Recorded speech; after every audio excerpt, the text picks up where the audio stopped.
Welcome back, ladies and gentlemen. Game number 2 here between KingKong and PuMa in this best of 3 series. We can see right now, this time we're on Crevasse. We do have KingKong spawning as our pink Zerg player here in the bottom left position, and in the upper left is PuMa as our blue Terran player. Now, realize these are Korean players. This is a Korean matchup, and you may be wondering, well, what happened last game? That was like crazy. PuMa just all in. That's aggressive Korean style. That is seen a lot on the Korean scene. So if you watch Korean videos, if you watch Korean commentaries or games, you see stuff akin to that quite often indeed, and it makes for exciting games, but some people really hate cheesy and all-in-y builds. So some players will complain, some players will enjoy it. That is just the nature of things. We can see right now, PuMa will, of course, be walling off. Very, very standard play. Let's keep an eye out to see if he attempts to do anything much like he did last game. We did see that extractor trick over here for KingKong, providing him with that extra drone while that Overlord finishes building. So a little bit of extra mining early on, and yeah, there you have. We'll be droning up, and let's see if he decides to go for a quick expansion again this game. Now, what I don't expect to see is I don't expect to see KingKong go for a fast spire. I mean, he went for a crazy fast spire last game. That was nuts. Very, very fast spire, and that's one of the primary reasons why he was not prepared.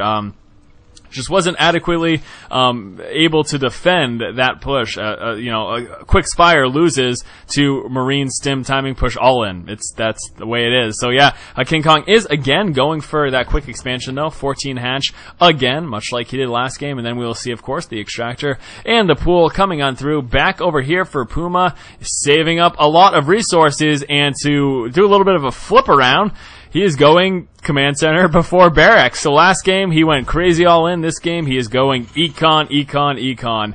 Now, unfortunately for him, this will be scouted out in just one moment. KingKong moving on in. He says there should be a Rax right here. So he thinks maybe there's a proxy Rax. He then checks the refineries and he checks the inside expansion, and there it is. Now, good idea to try to harass that SCV, so that'll go down, but obviously PuMa, being a wise player, will be pulling down a second SCV in order to assist with this and start doing some damage to that drone and force him away. But the important thing is, now KingKong is aware. Now, it looks like he is trapped in the base, so this drone is a goner. See you later, buddy. May as well try to steal that extractor.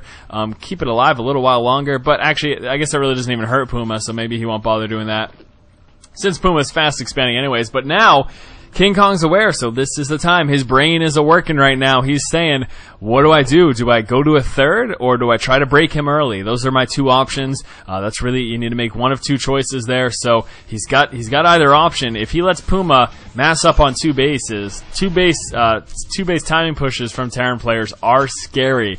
So he needs to be wary of that. And wow, killing off an SCV. Look at that beautiful worker play. PuMa losing an SCV. They are both now out one unit, and actually 75 resources lost for, unfortunately, 75 resources lost total for our Zerg player KingKong. That is because he canceled that extractor. You don't get a full refund there of those resources, so that's obviously the downside to doing something like that. Now, what do we have? We've got a fast layer. Why do we have a fast layer? Well, maybe he will go fast mutas again this game, given the fact that he saw PuMa went for such a crazy quick expansion. I mean, he will not have a sizable force anytime soon, at least within the next 2 minutes. So he has got some time to possibly come up with that spire. He might not do that. He might be trying for something else, but that's certainly a possibility. Now just starting that metabolic boost, so a little bit of a little switch around there, getting that metabolic boost after that layer tech. But let's take a look here. We have got two more extractors getting dropped, and there is a third, so he will be sitting on 4 gas once those are all up and running. And once he hits 200 Vespian, let's see if he decides to go ahead and drop that spire. A couple of Zerglings trying to take out this SCV scout that's moving around the map. Unfortunately, until they get that metabolic boost, having a hard time catching up, although they are able to catch up just slightly and get a couple shots off here and there. We'll be seeing a third Zergling join the fray here and try to assist in dropping that SCV, because the SCV scout could get up into the main, and if he does, he'll get that scouting. Walking over the creep, though, was a little bit of a mistake. That allowed those Zerglings to catch up momentarily, and here goes the Queen for the killing blow. Scan being dropped, but a little too early. He doesn't see a layer. Did he spot he must have spotted the layer at the expo. He didn't! Ooh, boy, he didn't spot the layer at the expo, and he scanned the main, which wasn't where the layer was. Now, we have the Spire getting dropped right now, also coming out with the Baneling list. So, speeding Baneling Muta, obviously pretty popular Zerg strategy against a Terran player, but once more, notably, very fast Muna. We're 7 minutes, and that Spire is about 50% of the way finished right now. So PuMa looks like he will be getting a bunker just in case, a little bit of a initial defense there. He will be going Marine Tank. That looks to be his composition of choice as well. Working on saturating these expansions. Still, just right now, sitting on only 2 refineries, and that should be pretty adequate for him at the moment. I'm actually interested to know, is that a rich? Yes, it is. So the one at the inside base is a rich Vespian, guys, just providing a little bit extra yield there. But we are seeing that Spire very close to finish right now. The Baneling Nest has just finished as well. We could very well see those centrifugal hooks. Obviously, we can see right now floating a lot of Vespian, but that is because he's saving for a big dump into Mutas, and that looks like that will be taking place right now. Zergling's pushing forward. Could get that free SCV kill, but no, pulling back to the safety of those Marines. The Spire is finished, and let's see, will he go with 8 Mutas right off the bat? 7. Do we have lucky number 8? I guess 7's a real more of a lucky number than number 8 is. But yes, 7 Mutas will be the start. There is number 8. He could also come out with that level 1 upgrade or try to work into those centrifugal hooks. But these 8 Mutas will be tasked primarily. There's that level 1 upgrade for those flyers. These 8 Mutas will be tasked primarily with econ harass, killing off attachments, trying to drop depots as well. Doesn't look like PuMa is prepared for that right now. I don't believe he doesn't have an engineering base, so we won't be seeing turrets anytime soon. There we go, finally coming out with that NG bay. But the Mutas are already on the map because of how quickly KingKong got them. So here we go. Muta harass will be starting very shortly. Here are the 7. Number 8 should be joining the mix in just one moment. But as mentioned, attachments, workers, as well as depots, that is what they are aiming for here. Do, of course, want to stay away from those Marines. He hasn't lost a Muta yet. One of them is dangerously low. That is a large amount of Marines. And again, killing off things like these depots hanging out in the corner, obviously going to be a wise decision. So there is a Mutalisk. Number 8 moving right back in. And here we go. We'll be starting to work down on that depot. Even if he doesn't kill it off and we see PuMa repair it, that's actually a good thing for KingKong, simply because of the fact that repairing costs resources. So that causes a little bit of a deficit if you do something like that. But look at that. Killing off that depot, causing a supply block, so PuMa will be forced to remake a few. He's got 3 more coming in anticipation of some more of this type of harassment. We've got a couple of Zerglings moving across the map. Now, right now, it doesn't look like PuMa's prepared to push out. Does he have that research coming? Yes, he does. Stimpack is in. Combat Shield almost done right now. The Siege research done as well. He could be pushing out sometime soon, and yes, in fact, he is. He's got 2 tanks in play. Should have, no, not a third, but he does have a medevac coming on through. Okay, there's the third. Finally, I was wondering.